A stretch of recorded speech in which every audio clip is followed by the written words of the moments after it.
युवा क्रिकेटर सरफराज खान को West Indies दौरे के लिए चयन नहीं किया गया। तो इसको लेकर अब बीसीसीआई ऑफिशियल के लिए स्टेटमेंट दी गई है। दरअसल उसमें पहली स्टेटमेंट जो दी गई है बीसीसीआई ऑफिशियल की तरफ से, उसमें कहा गया है कि सरफराज खान अनफिट हैं, वो फिट नहीं है। और दूसरा जो स्टेटमेंट दिया गया है वो ये है कि उनका जो डिसिप्लिन और बिहेवियर को लेकर स्टेटमेंट दी गई है कि उनका बिहेवियर सही नहीं है। तो अब हम बात करते हैं कि ये जो स्टेटमेंट दी है वो कहाँ तक उचित है। पहला, जो बीसीसीआई ऑफिशियल्स की तरफ से कहा गया है कि वो अनफिट खिलाड़ी हैं। अब आप मेरे को ये बताइए कि डोमेस्टिक क्रिकेट जो होता है वो भारत का जो सबसे बड़ा जो घरेलू अगर कह सकते हैं टूर्नामेंट है, उसी के आधार पर आपको टेस्ट क्रिकेट में चयन किया जाता है, जो कि आजकल दिख नहीं रहा है उस हिसाब से, क्योंकि आजकल तो आईपीएल के हिसाब से ही आप टीम में सिलेक्शन कर रहे हैं। तो भाई साहब, डोमेस्टिक क्रिकेट भी टेस्ट क्रिकेट की तरह ही होता है। उसमें वो बंदा 2-2 दिन बल्लेबाजी करके डबल 100 ट्रिपल 100 बना रहा है, तो उसमें आप कैसे कह सकते हैं कि बंदा फिट नहीं है। ऐसे तो भाई साहब अभी भी इंडियन टीम में ऐसे ऐसे खिलाड़ी भरे पड़े हैं जो कि फिटनेस लेवल उनका बिल्कुल जीरो है। अभी मैं नाम नहीं लूँगा उन खिलाड़ियों का, आप भी जानते हैं कि मैं किसकी बात कर रहा हूँ। बहुत सारे इंडियन टीम में अभी भी प्लेयर हैं जो जिनकी फिटनेस बिल्कुल सही नहीं है और वो टीम में एक मुख्य भूमिका निभा रहे हैं। तो यहाँ पर तो फिटनेस का सवाल बिल्कुल भी नहीं उठना चाहिए। एग्जाम्पल मैं देता हूँ आपको एक एशियन क्रिकेटर्स में बात की जाए तो पाकिस्तान के इंजमामुल हक को ही ले लीजिए।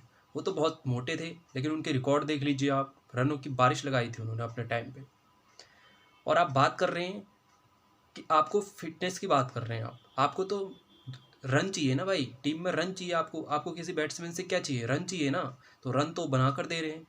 डोमेस्टिक क्रिकेट में जो उनका एवरेज है वो ग्रेटेस्ट डॉन ब्रैडमैन की जो एवरेज है डोमेस्टिक में, उसके बाद अगर किसी की एवरेज आती है पूरे विश्व क्रिकेट में तो वो सरफराज खान की आती है, 80 की एवरेज है। तो यहाँ पर तो फिटनेस का कोई सवाल ही नहीं उठना चाहिए। और दूसरी बात आपने कही डिसिप्लिन की और बिहेवियर की। दरअसल जब उन्होंने मुंबई के खिलाफ 100 बनाया था दिल्ली के कोटला मैदान में, तो उसके बाद उन्होंने सेलिब्रेशन में अंगुली दिखाई थी ड्रेसिंग रूम की तरफ। तो उसको लेकर ये कहा गया है कि उन्होंने पूर्व सेलेक्टर चेतन शर्मा की तरफ अंगुली दिखाई है, जो कि बिल्कुल गलत है। जबकि चेतन शर्मा उस मैच में थे ही नहीं उस मैदान पर, तो आप कैसे कह सकते हैं। दरअसल ये जो उन्होंने 100 के बाद जो सेलिब्रेशन किया था वो मुंबई की टीम के ड्रेसिंग रूम की ओर किया था, और ये वाजिब भी है। अगर सेलिब्रेशन के बाद हर कोई खिलाड़ी ऐसा करता है, आप विराट कोहली को ही ले लीजिए, अग्रेशन कैसा दिखाते हैं 100 बनाने के बाद, तब तो आप उनकी तारीफ करते हैं। और यहाँ पर एक बंदे ने 100 बनाने के बाद अगर सेलिब्रेशन किया है तो उसको आप कह देते हैं कि उनका बिहेवियर गलत है। तो ये कहाँ का लॉजिक है। तो समझना चाहिए बीसीसीआई को इस पे। इस तरह से यहाँ पर आप युवा क्रिकेटर का मनोबल तोड़ रहे हैं, जो कि बिल्कुल गलत है।